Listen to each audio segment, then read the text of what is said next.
Hello बच्चों, कैसे हैं आप सब।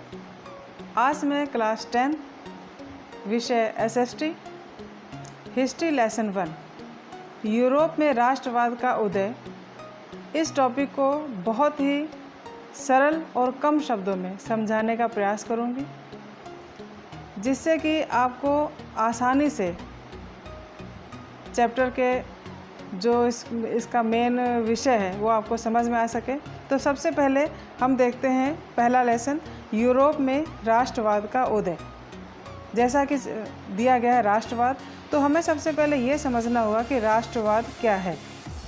सामान्य अर्थ में राष्ट्रवाद एक भौगोलिक सीमा में रहने वाले लोगों के बीच राजनीतिक, सांस्कृतिक, आर्थिक, सामाजिक एकता की भावना से संबंधित है। यूरोप में काफ़ी समय से निरंकुश शासकों का शासन था।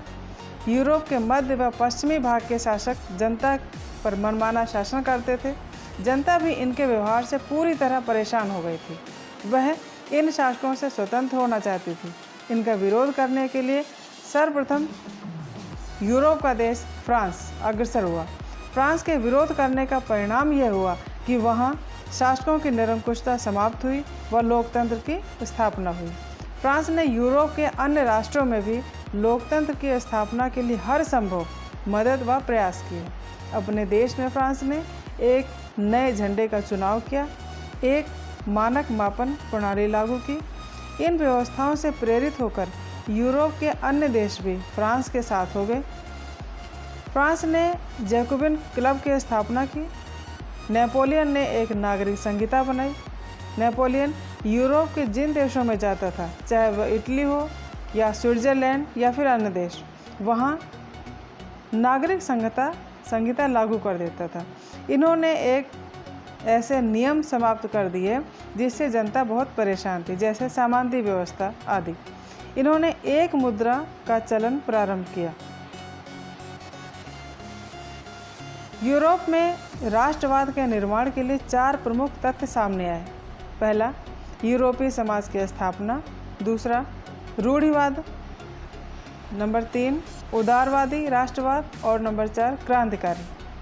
19वीं शताब्दी में यूरोपीय समाज में 2 वर्ग थे। पहला कुलीन वर्ग, या इसको उच्च वर्ग भी कहते थे। दूसरा निम्न वर्ग। उच्च वर्ग में जमींदार थे, इनका वर्चस्व था, जबकि निम्न वर्ग जो कि कृषक वर्ग था, इनकी जनसंख्या अधिक थी, इनके पास ज़मीन बहुत थोड़ी थी, या फिर कहा जाए कि ना के बराबर थी। यूरोपीय समाज में असमानता व्याप्त थी। उच्च वर्ग व निम्न वर्ग के मध्य में 19वीं शताब्दी के बाद मध्य वर्ग उभर कर सामने आया, जिसमें शिक्षक समाज था। इस वर्ग में शिक्षक, डॉक्टर आदि थे। इसी बीच उदारवादी राष्ट्र की विचारधारा को बल मिला। यह वर्ग सत्ता के पक्षधर थे, बाजार के स्वतंत्रता चाहते थे, समानता के पक्षधर थे। इसी वजह से 1789 यानी 1789 में फ्रांसीसी क्रांति हुई। ये तो थोड़ा सा परिचय था अध्याय के शुरुआत में।